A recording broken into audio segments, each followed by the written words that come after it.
Hey kids, History Channel guy here. So Shark Week. It's apparently still a thing.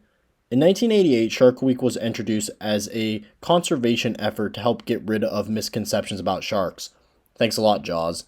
Anyway, Shark Week used to be a fun week where we got to see sharks doing amazing things, and we could hear from marine biologists about their complex ecosystems, but like History Channel, good things cannot last. Instead, Shark Week has become a parody of itself, with specials such as the Impractical Joker Shark Week Spectacular and Jackass. Yeah. So in today's video, I'm going to go over 2022 Shark Week from the interesting, the boring, and the plain old stupid. But before I go on, remember to like and subscribe if you want more videos. Okay.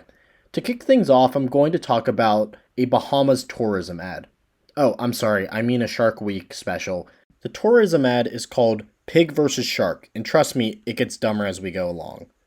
Pigs in the Bahamas are a really big tourist attraction, apparently. I didn't know that before today. And the local community is concerned that these pigs could be attacked by tiger sharks.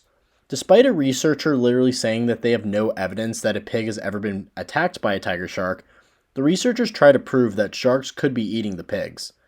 Keyword is they could. So the first thing they do is try to prove that sharks are in the area, and because it's a Shark Week special, of course they're in the area, so thanks for wasting 30 minutes. And by golly, the sharks are there. The next step was to see if they could prove if sharks would eat pigs, and the researchers' way of finding this out is very odd. So their way of finding this out was to buy a stuffed pig, drive out in the middle of the ocean, and cover it with blood. So obviously these sharks attack the stuffed pig because it's literally dumped in chum, and the researchers were just like, oh my god, that shark ate the pig. That's proof that it will eat pigs, and that means they could eat the pigs near the beach. Despite literally not finding a single real case of one of these pigs being eaten, they come to this conclusion. Okay, whatever. Maybe I'm overreacting considering tiger sharks are prone to eat almost everything. Like, seriously, y'all, tiger sharks eat freaking iguanas when they're swimming. But what really bothered me was the researchers themselves saying that many of the pigs are too big to be eaten by tiger sharks, and the smaller pigs would most likely not swim far enough into the ocean to come in contact with tiger sharks. So these sharks would literally have to be by the coast. And that would be a concern for everyone, not just a bunch of pigs. So why the fuck is this documentary being made? Oh, I know why, because it's just one big giant tourism ad.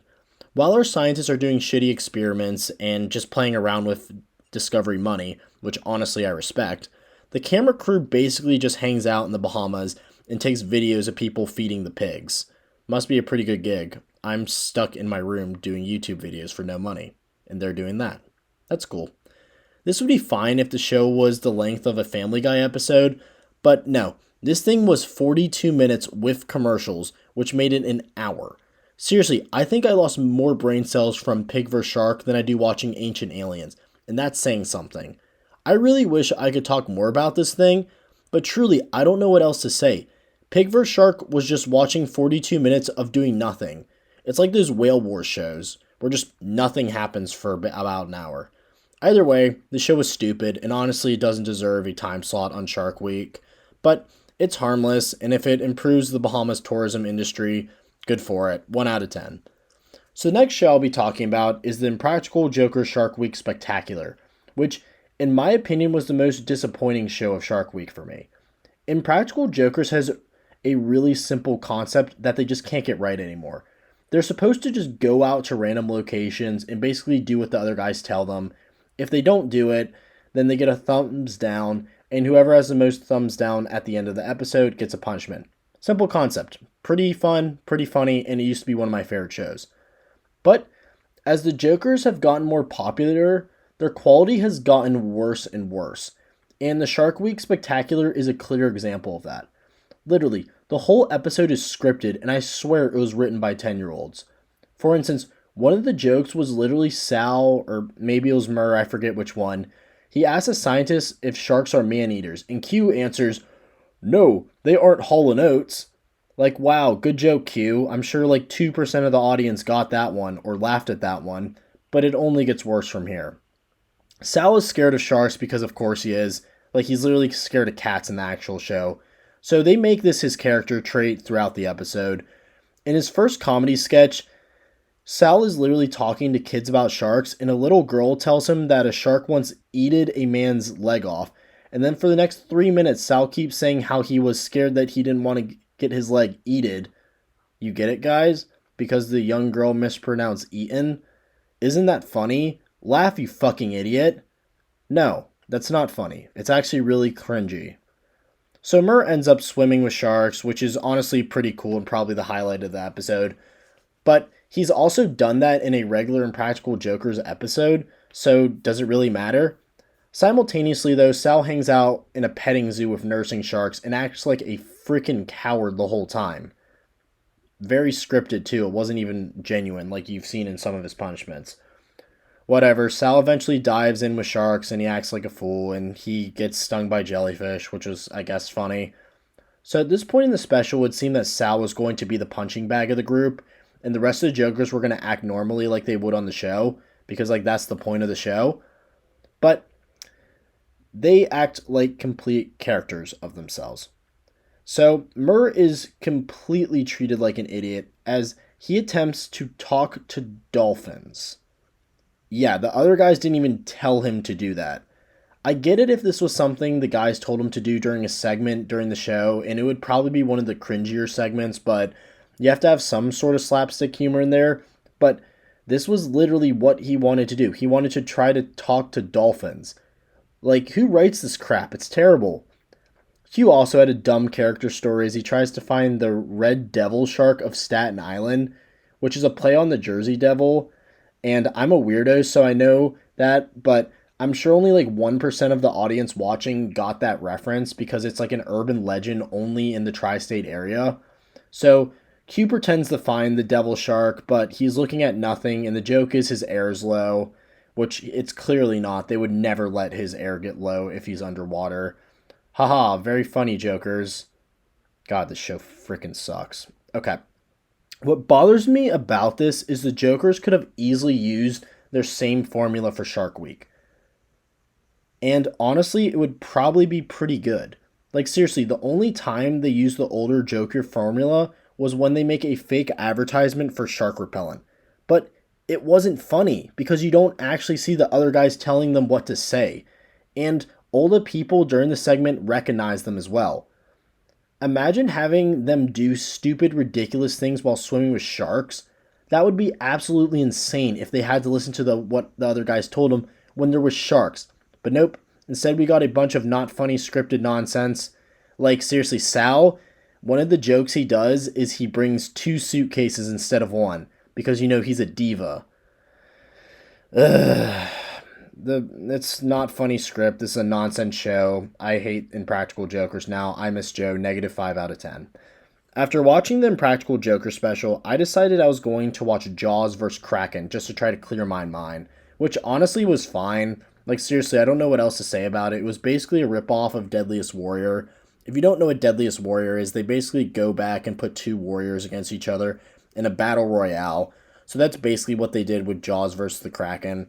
After about an hour, I decided to go for another ridiculous title, and I started to watch Shark Women Ghosted by Great Whites. The basic premise of this show is a female scientist and her buddies attempt to find some of her tagged great white sharks in South Africa. What is ironic is this is actually the most Shark Week show I've seen thus far. Seriously, we see real scientists doing actual research on sharks, which is honestly all I want when it comes to Shark Week. No mythology crap, none of these comedy specials or Tracy Morgan talking about fucking sharks for an hour. I just want to see scientists doing what they're good at.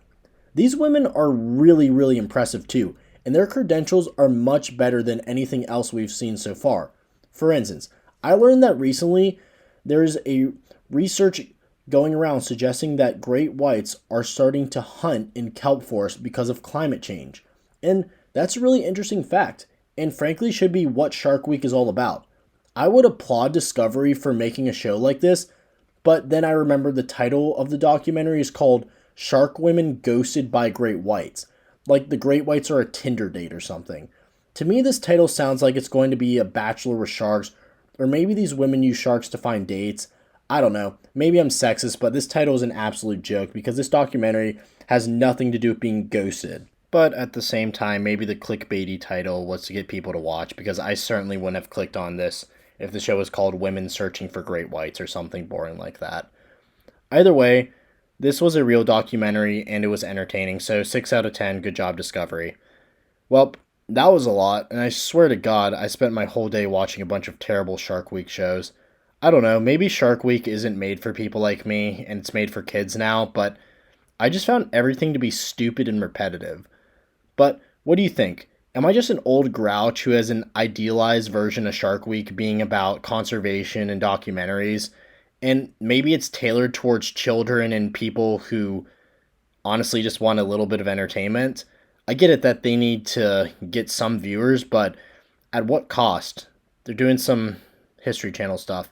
Also, I avoided talking about the Jackass specials because if I was going to talk about it, it would probably take up the bulk of the video and it would just monopolize so much of my time. But I'm thinking about making a Jackass review, but if you want one, please let me know and I'll make one ASAP. But other than that, thank you for watching and please let me know what you think about Shark Week now. Has it just gone downhill? Do you even watch Shark Week anymore? Who knows? But if you want more TV reviews, just let me know. And I also wanted to make a channel announcement that I'm going to be posting less from now on instead of every other day just to focus more on the quality of my videos. That's something I kind of wanted to do in the first place, but I wanted to have a summer of posting every other day just to see how it was. And it was hard. It was very hard. But school's starting again, so I want to improve the quality of everything. I got a new mic, and hopefully everything's going to be ship shape soon. But thanks, guys. See you soon.